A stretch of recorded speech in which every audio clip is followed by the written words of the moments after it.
పర్వం. Already junior చాలా మంది పాడేశారు.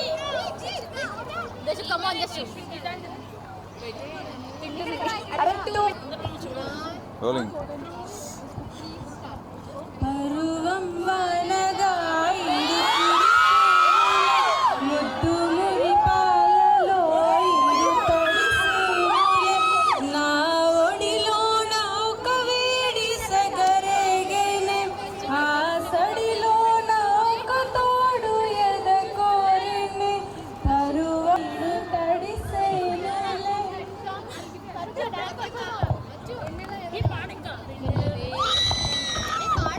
ఇంతకుముందు పాటలకి అంత ఊపు రాలేదు, ఈ పాటకి ఎందుకు వచ్చింది? మావా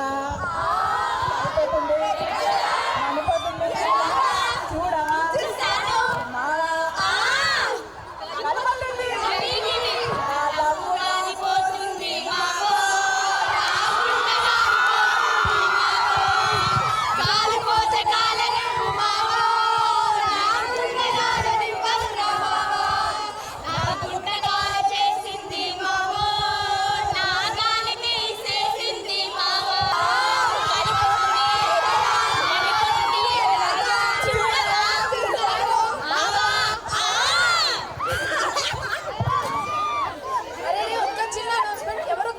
చేసుకున్నారు, ఒకసారి చూడండి.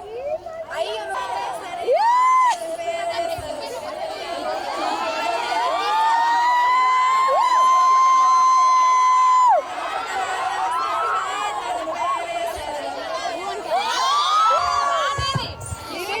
అప్పటి నుంచి బృందావనం మీకోసం వస్తే ఒక్కరు కూడా వెల్కమ్ ఇవ్వలేదు.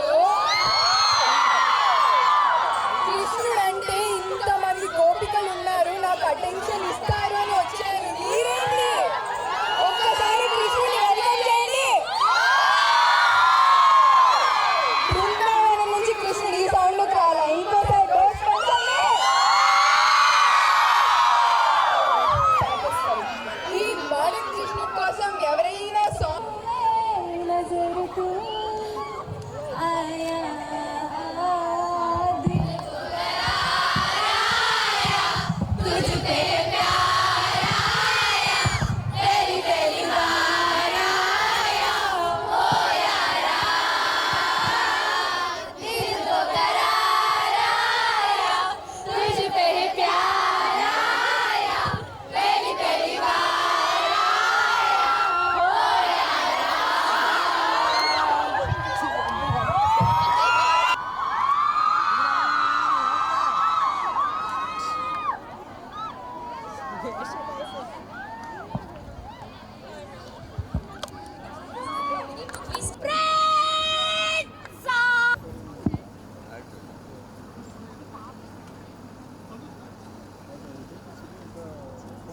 I would like to invite our chief guest, Mr. Shafiullah sir, and our dignitaries to come upon the stage for lamp lightening ceremony.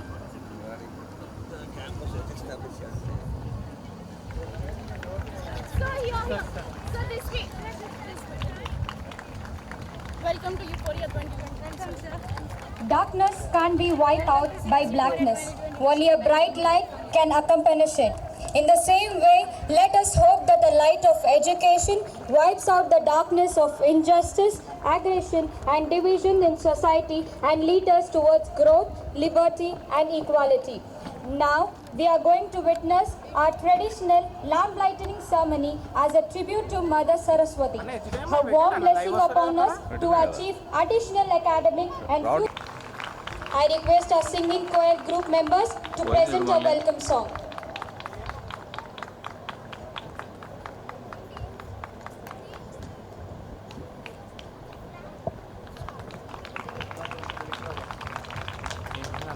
కదిలే అమ్మా, కదిలే అన్నా, కదిలే కొంచెం కదిలే. ఇక్కడ కనెక్టర్ దగ్గర టచ్ చేయమ్మా. ఎక్కడ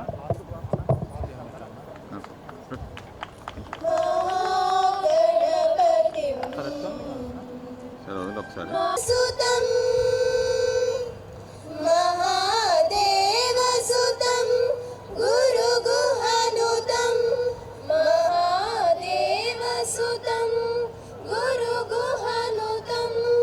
మారకోటి ప్రకాశం శా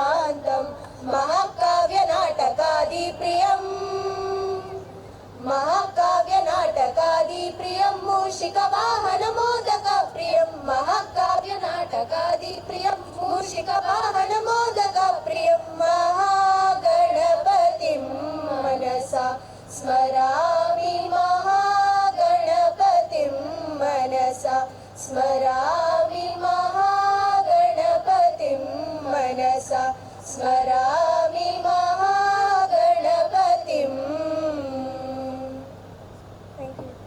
Thank you.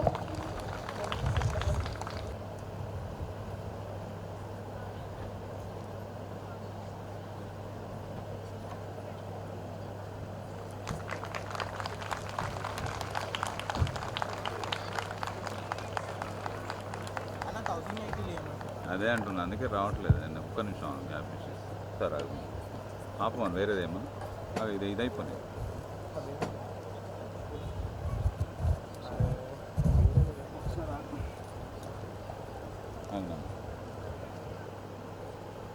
చొక్కా, హలో చొక్కా,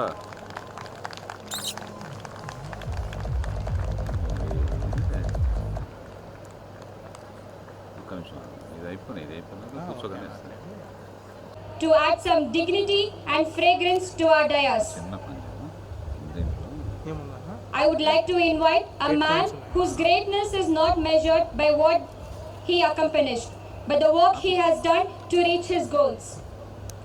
He is none other than Mr. Mohan Roy sir. I request sir to please address our audience.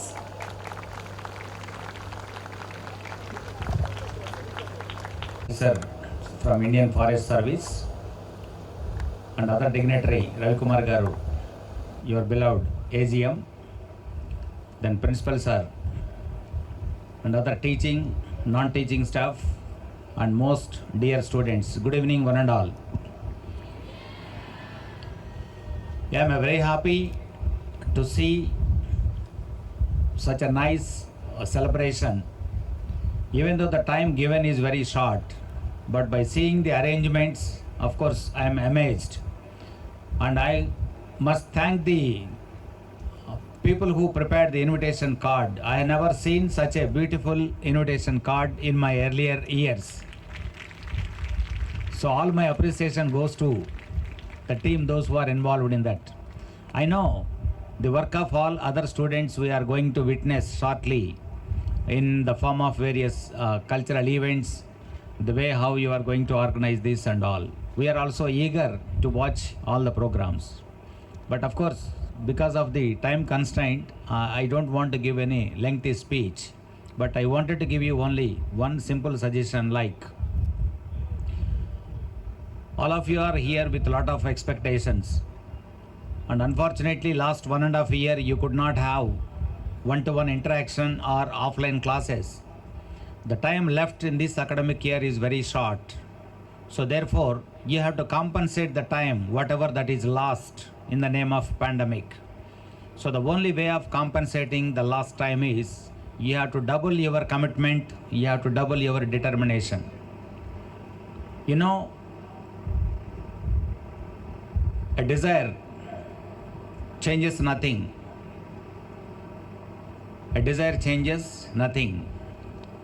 And then a determination, it can change everything. So it is not just desire, and you have to determine to achieve the purpose for which all of you are here in this campus. I am sure with the given conditions, all of you are going to excel in various fields, especially the final year students, those who are going to pass out in this particular year.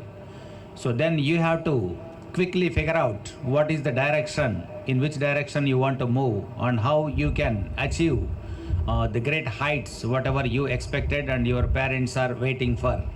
So therefore, please plan your academic activity well in the coming short time. And finally, remember one thing, life is not just wishing, hoping and expecting. It is just doing, being and becoming. So please keep this in mind. And then thank you very much, and I thank all the students, those who are making such a wonderful arrangements and also giving me the opportunity to stand before you. So thank you one and all, thank you.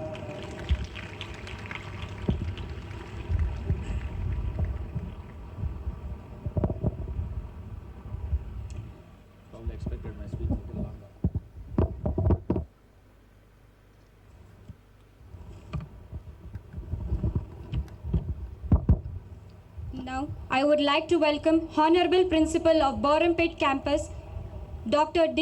Venkateshwar Rao, sir.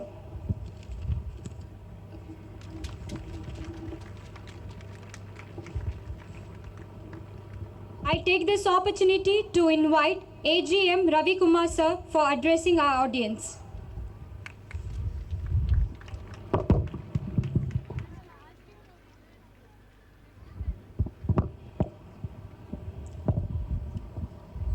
ముఖ్య అతిథి షఫీల్లా గారు, IFS officer, CEO Mohan Rao గారు, principal మజిరుద్దీన్ గారు, వేదిక ముందున్న మహానుభావులు, మిమ్మల్ని మంచి భవిష్యత్తుని చూపించడానికి ప్రయత్నిస్తున్న మహోద్యాయులు, ఈ టీచర్లందరూ, అందరికీ నా నమస్కారం. విద్యార్థులందరికీ నా శుభాశీస్సులు. చక్కగా బ్రహ్మాండంగా మంచి క్యాంపస్, ఎంత ప్లెజెంట్గా ఉంది. సార్ ఇక్కడ రాగానే కూర్చోగానే ఫస్ట్ అదే మాట్లాడాడు, ఎంత బ్రహ్మాండంగా ఉందండి, ఎంత పెద్ద ఓపెన్ ప్లేస్ ఉంటేనే నిజంగా పిల్లలు చదువుకోవడానికి అవకాశం ఉంటుందని. ఇంత మంచి క్యాంపస్, ఇంత బ్రహ్మాండమైన అట్మాస్ఫియరు మీరు ఎట్లా కావాలో అట్లా అనుకూలంగా మలుచుకున్నారు బ్రహ్మాండంగా.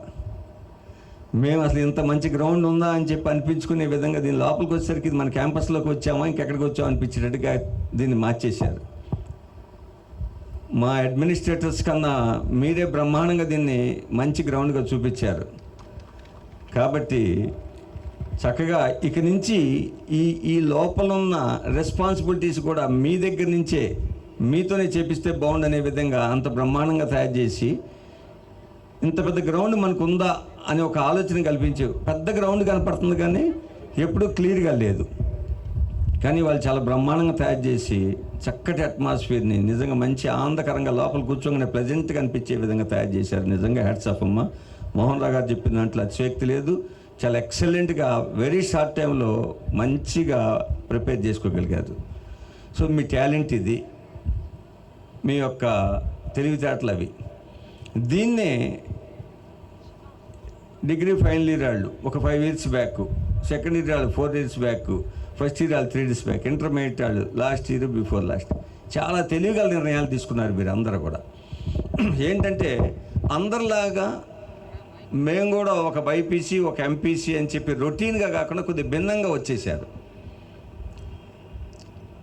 చాలా మంచి ఆలోచన, చాలా గొప్ప ఆలోచన. ఇవాళ తెలంగాణ రాష్ట్రంలో విపరీతమైన అవకాశాలు పెరిగిపోయినాయి. గవర్నమెంట్ జాబ్స్కి విపరీతమైన అవకాశాలు ఉన్నాయి. సరైన కాంపిటేటర్స్ లేదు దాంట్లో. మీరు కనుక ఒక్క 3 ఏళ్ళు కనుక ముందుకు వచ్చి, ఒక 2 ఏళ్ళు కనుక ముందు వచ్చి ఉంటే ఇలా పెద్ద పెద్ద గ్రూప్ 1 ఆఫీసర్ల దగ్గర నుంచి సివిల్స్ దాకా చాలా మంచి అవకాశాలు ఉండి. బట్ ఇక్కడి నుంచి కంటిన్యూగా అడ్మినిస్ట్రేటివ్ ఫీల్డ్లో విపరీతమైన అవకాశాలు పెరిగే అవకాశం ఉంది. ఎందుకంటే రాష్ట్రాలన్నీ కూడా చిన్నవి అవుతున్నాయి. మళ్ళీ అదే రాష్ట్రాల్లో జిల్లాలు కూడా చిన్న జిల్లాలు అవుతున్నాయి. చిన్న చిన్న జిల్లాలకి ఒక్కొక్క జిల్లాకి ఇలా కనీసం 5-6 అంటే ఒక జిల్లాని 3 జిల్లాలుగా మార్చారు, పాత జిల్లాలని.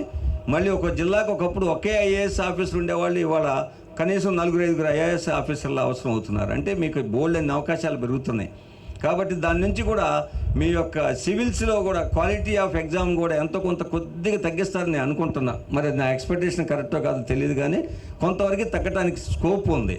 ఎందుకంటే అవకాశాలు పెరుగుతున్నాయి, అవసరం ఉంది, రిక్వైర్మెంట్ ఉన్నప్పుడు ఖచ్చితంగా ఎగ్జామ్లో ఆ క్వాలిటీ ఆఫ్ స్టూడెంట్స్ని తీయటం కోసం ఎంతో కొంత దాన్ని ఎగ్జామ్ యొక్క ప్యాటర్న్ని కొద్దిగా మార్చి కొద్దిగా అనుకూలంగా తయారు చేస్తారు. ఇవాళ ఐఐటీస్ సీట్లు పెరిగినాక కొద్దిగా ఈజీ అయిపోయింది ఎగ్జామ్ అనిపిస్తుంది పబ్లిక్ పిల్లలకి. ఎన్ఐటీస్ విపరీతంగా మెడికల్ కాలేజీలు పెంచేసినాక వాళ్ళు సీట్ తెచ్చుకోవడం పెద్ద కష్టం. ఒకప్పుడు మెడిసిన్ సీట్ అంటే చాలా కష్టం. ఒకప్పుడు ఐఐటీ సీట్ అంటే మొత్తం తెలుగు రాష్ట్రాలు రెండింటిలో కలిపి మొత్తం మీద 10-15 సీట్లు వచ్చాయి. నాకు తెలిసిన తర్వాత 10-15 సీట్లు. కొద్దిగా నేను ఈ ప్రొఫెషన్లోకి వచ్చినాక 100 సీట్లు, ఇవాళ వేలలో సీట్లు. ఓవరాల్గా ఆల్మోస్ట్ 35-40% ఆఫ్ ది ఐఐటీస్లో ఉన్న సీట్లన్నీ ఒక్క తెలుగు రాష్ట్రాల నుంచే విద్యార్థులు మరి గ్రాప్ చేసేస్తున్నారు. మరి డాక్టర్ బిఎస్ రావు గారు, నిజంగా డాక్టర్ గారి గురించి మీకు తెలియదేమీ లేదు. మహానుభావుడు. ఈ ఐఏఎస్ అకాడమీ అనేది ఆయన ఒక కళ. ఇవాళ 75 ఏళ్ల వయసులో కూడా ఇవాళ మోహన్ రావు గారు కొద్దిగా రిలాక్స్డ్గా ఉన్నాడు. మరి అక్కడ ఎన్టీఆర్ ఒక ముఖ్యమంత్రి గారు ఆయన పర్సనల్గా రిక్వెస్ట్ చేస్తే మనం పంపించడం జరిగింది. ఇక్కడి నుంచి పంపించిన తర్వాత ఐఏఎస్ అకాడమీని మనం అనంతరావు గారి చేతిలో పెట్టడం, ఆయన కూడా అకాడమిక్గా వెరీ స్ట్రాంగ్గా తయారు చేయటం, అడ్మినిస్ట్రేటివ్గా చిన్న చిన్న ల్యాబ్ స్టేషన్ ఉన్నప్పటికీ కూడా అకాడమిక్గా మంచిగా తయారు చేసుకుంటూ వచ్చి చక్కగా స్ట్రీమ్ లైన్ చేస్తూ ఉన్న టైంలో ఇది కరోనా రావటం, మీరు మంచిగా సెల్ ఫోన్స్తో ఎంజాయ్ చేయటం. అవునా కదా? కాస్త లైట్లు ఆపితే మీ ఫేస్లు కనపడితే నాకు అసలు మీ ఫీలింగ్స్ అర్థమవుతుంది. మాకు ఏం కనపడతా, చీకటిగా ఉంది. ఈ లైట్ కూడా వీడియోలు అవసరం లేదు బాబు, మాకు ఖచ్చితంగా మంచిగా పిల్లలను చూస్తే తృప్తిగా ఉంటుంది. థ్యాంక్ యూ అమ్మా. మరి మీరు చక్కగా మంచిగా సెల్ ఫోన్స్తో ఎంజాయ్ చేస్తూ ఉన్నారు 2 ఏళ్ళు. అక్కడి నుంచి మళ్ళీ మోహన్ రావు గారికి, అనంతరావు గారికి ఇంకా వేరే పెద్ద బాధ్యతలు అప్పచెప్పి మోహన్ రావు గారు చక్కగా ఎత్తగొనగాని అని చెప్పి డాక్టర్ రావు గారు ప్రత్యేకంగా మోహన్ రావు గారిని పిలిపించుకొని ఎట్టి పరిస్థితుల్లో మళ్ళీ దీన్ని మనం ఒక అడుగు ముందుకు తీసుకెళ్దాం కాబట్టి అకాడమిక్గా లైన్లోకి వచ్చేసింది. అడ్మినిస్ట్రేటివ్గా కూడా వెరీ స్ట్రాంగ్గా తయారవ్వాలంటే మీ సహకారం కూడా కావాలి అని చెప్పి, ప్లస్ ఇవాళ ఈ ప్రొఫెషన్లో అడ్మినిస్ట్రేషన్లో ఉన్న సోకాళ్ళు చాలామంది, ఈ ప్రొఫెషన్లో ఉన్న వాళ్ళు చాలామంది loyalty towards organization, loyalty towards the management అనేది చాలా తక్కువగా ఉంటున్నారు. బిల్లు అనే సంగతిలో, లేకపోతే నాకు ఎక్కడ ఎక్కువ వస్తే అక్కడ పరిగెత్తే ఇట్లాంటి సిచ్యువేషన్లో చక్కగా ఒక లాయల్గా పనిచేసే వ్యక్తి ఎవరిని ఆలోచిస్తున్నప్పుడు మోహన్ రావు గారికి అంత ప్రెజర్తో కూడిన వర్క్ లేదు, కొద్దిగా రిలాక్స్డ్ కూడా అని తెలిస్తే వెంటనే మన మనిషిని మనమే తెచ్చుకుందాం అని చెప్పి మళ్ళీ తీసుకొచ్చి మీకు అప్పచెప్పడం జరిగింది. Very good. అన్నీ బాగున్నాయి. ఇప్పుడు అన్ని రకాలుగా మంచి సిస్టమేటిక్గా తయారు చేసాం. దీన్ని ఇంకా ఎస్టాబ్లిష్ చేయబోతున్నాం. పెద్దయిన కళ సహకారం నిజం అవ్వాలి. 75 ఏళ్ల వయసు, కాస్త ఆరోగ్య సమస్యలు, జీవితాన్ని త్యాగం చేశాడు. మీ అందరికీ తెలిసిన విషయం నేను ఇంతకుముందు చెప్పా. డాక్టర్ రావు గారు లైఫ్ని సాక్రిఫైస్ చేస్తే ఇవాళ ఇంత పెద్ద ఆర్గనైజేషన్ డెవలప్ అయింది. ఇంత పెద్ద ఆర్గనైజేషన్లో 70,000 మంది ఎంప్లాయీస్ ఉన్నాం, 7 లక్షల మంది పిల్లలు మీలాంటి వాళ్ళు చదువుకున్నారు.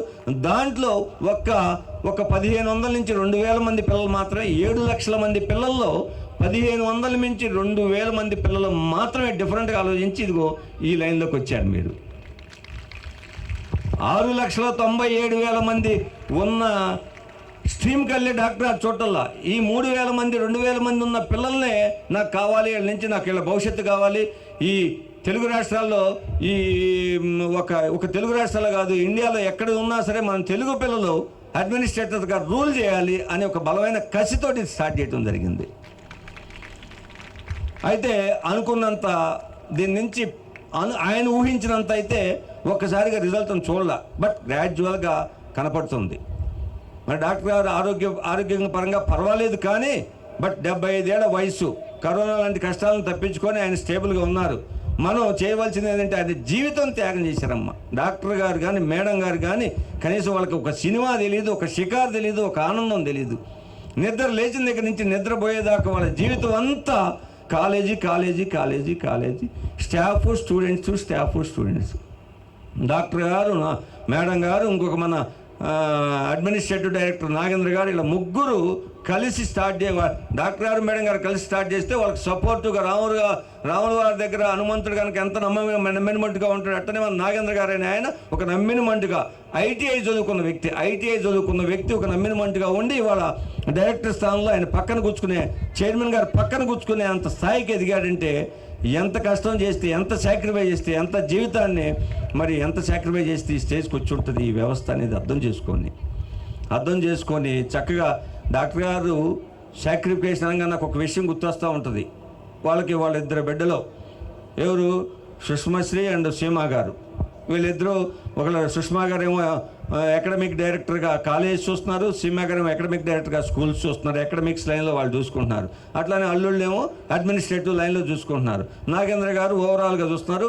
డాక్టర్ గారు మేడం గారు మాత్రం అందరికీ అబ్జర్వ్ చేస్తూ ఎక్కడైనా లోటుపాట్లు ఏమైనా ఉన్నాయని అన్ని క్యాంపస్లు ఇవాళ తిరుగుతూ ఎక్కడెక్కడ ఈ పిల్లల అడ్మినిస్ట్రేషన్లో ఏమన్నా చిన్న లోటుపాట్లు ఏమైనా ఉన్నాయని చెప్పి చెక్ చేస్తూ రెక్టిఫై చేస్తూ వస్తున్నారు.